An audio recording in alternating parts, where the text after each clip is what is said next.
Hey, what's up, everybody? BDL44 coming at you with another video. All right, so the Golden State Warriors win a thriller in Memphis, 117-116, taking game one of the Western Conference semifinals. And it was a lot of good there. That was a close game. Could have went either way, as you guys can see by the score. Um, I think the thing about this game that kind of balanced itself out is Draymond Green, as we said at the halftime video, had gotten himself thrown out the game on a flagrant foul situation. Um, and then on the Memphis side of things, you saw players who they normally rely upon to do a lot give them nothing. Desmond Bane was a no-show. He didn't have a good game at all in this game. Um, Dylan Brooks, aka Dylan Bricks, until further notice, because that's what he's been giving this team for the last pretty much for the whole playoffs. To be honest with you, he did have a solid. I think it was Game 6 to close Timberwolves out. I think that's how that went. But Game 5, we talked a lot about his woes, and he struggled in this series. And tonight he struggled once again, really, really bad. Of course, he did get to at the end of the game, he hit a clutch dunk where he didn't settle for a three. So you like that good decision making. He was hustling and stuff like that. So it wasn't like he wasn't active, but the efficiency, he's hurting his team by not finishing. Finishing these shots. These empty possessions. Simple as that. Let's see. I want to give definite credit to Morant, of course, who was just phenomenal. I think he had like 31 points, 9 rebounds, 10 assists, or something of that nature. Fantastic. I think he had like 2 blocks to go along with that. You want to get that was, I think I'm getting people's stats mixed up, but Jordan Poole had a similar line, very similar, where he had gone for like 5 threes, big assists, big rebounds, big points, 2 blocks. I think that's how that went. So, you definitely saw a great play out of the stars there. Steph Curry had 30-something points as well, chipped in 5 threes of his own. Klay Thompson had some good shots, but I think you will remember his missed free throw down the stretch of the game, which is kind of like bizarre given the fact that he's one of the greatest free throw shooters ever. But he definitely missed a clutch free throw on the road, and they were able to get away with it.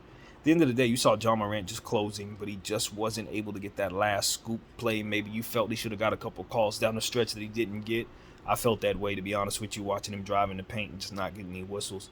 I thought he closed just fine. I think John Morant did everything you want to see him do. He hit shot after shot after shot down the stretch, and he wasn't able to fend off those Golden State Warriors, who also did the same. You know what I mean? It just came down to the Golden State Warriors being able to win 50-50 balls and stuff like that. You want to give credit to both teams on the offensive glass. Very surprised to see the Golden State Warriors match their offensive glass total at 16 apiece, both teams. That wasn't supposed to happen. Golden State definitely crashed the heck out of that offensive glass. You do expect that from the Memphis Grizzlies, but the Warriors really made it a point to kind of put a small ball lineup on the floor that kind of matched up well with what Memphis was doing, and they were able to take advantage of the glass because of it. Give a lot of credit to Gary Payton the second for just being everywhere, 50-50 balls, rebounds, defense. He was doing a lot of that for them. Otto Porter's name was called a lot. He hasn't been getting enough credit in this series. I mean, in these playoffs, he's played well. Who else? I think about the Memphis bench. You think about DeAnthony Melton. He needed to play more tonight. He was excellent, both making plays for others and for himself. He really should have had more minutes. You look at Xavier Tillman. Xavier Tillman had like 1 for 2. He only attempted 2 shots. You look at efficiency in certain players on the Memphis Grizzlies, and you look and see that they didn't attempt many shots, and you see the guys who were inefficient were guys who were taking too many shots. That's something that I see with this team more than not, and I think that's something that they would be wise to just take a look at that. They are, at the end of the day, a full team. Granted, they have superstars on the floor, but outside of John Morant, they're all fighting as one. And even when Ja ain't out there, they're able to win the same games, and the reason being is because they have such a deep bench. So with that all being the case, there should be no reason to lean on guys who aren't scoring well or who don't have it that night or what have you. And I think that's just what they did tonight. Taylor ran with some guys that just didn't have it. It was time to sit some people down, pick and go with the guys who had it going. So the two that I'd say he should have played more tonight was Brandon Clark and DeAnthony Melton. They had it going. At the end of the day, if you're riding a hot hand, they're on the floor for a good majority of the time because that's who was doing it. Like I said, Desmond, even though those are your guys, those are the stars. And when they don't have it, they just don't have it. And from the efficiency standpoint, Jaws 2 and 3 just didn't have it tonight. I don't want to put 2 and 3 in there because I am not thinking about Jaron Jackson because he hasn't been much of an active offensive talent, but he's obviously a superstar caliber player on the defensive side, leading the entire league in shot blocking. So he can help them offensively. He just hasn't had a chance to, being the fact he's been in foul trouble the entire series. But he only had playoffs, but he only had 3 fouls in this series, so he's getting started off on the right foot there. Got a little frustrating because I think he picked them all in the first half, but ended the game with 3, so that's really good. Him being able to do what he does helps them offensively so much because he can stretch the floor as a big man. But it hurts just the same if for some reason he can't be out there. So got to have him out there. So yeah, that's what it was, man. Clutch plays. Questionable officiating. It was a situation where the ball could have went out of bounds to anybody, and they decided to jump ball it. I think that's irritating as heck, given the fact they'll make us sit there in the middle of a second quarter for 30 minutes while they sit there and watch a tip ball go out of bounds, but can't watch one in the end of the game. Makes no damn sense at all. But that's just the story with the replay situation. It's like it's parallel to the Brooklyn vaccine mandate. It just never made any sense. It was full of holes. And so that's what I think of the situation. They just need to fix that. Their entire replay system stinks, straight up. So aside from that, I think we saw an extremely good basketball game to start the series. The tone has been set. Golden State is yelling and screaming on Memphis's floor the way Memphis be yelling and screaming at everybody else.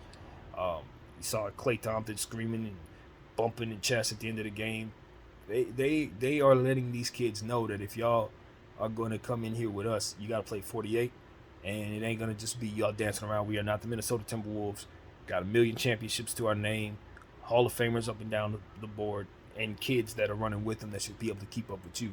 So if you don't play detailed basketball, you're going to get knocked off in this series. Now, speaking of detailed basketball, you want to see guys know the clock. You want to see guys pay attention to things like that. Not just specific to this series, but just little things. Know the clock. We saw situations like that in this game where guys are making mistakes like that. Know the clock, know your situation, know your timeouts, all of that stuff. Those little things really tell the difference.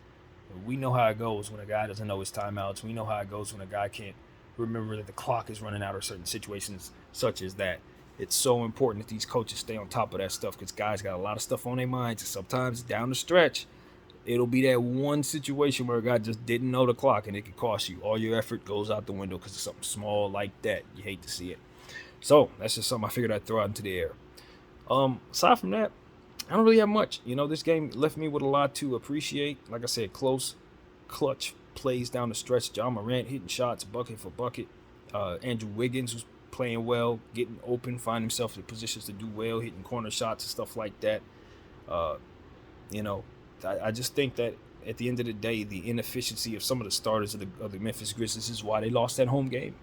And they're going to wish they didn't, because you can't drop games against the Golden State Warriors, especially in a game where you didn't have Draymond Green to deal with the whole second half. You do not lose that game, Memphis. No.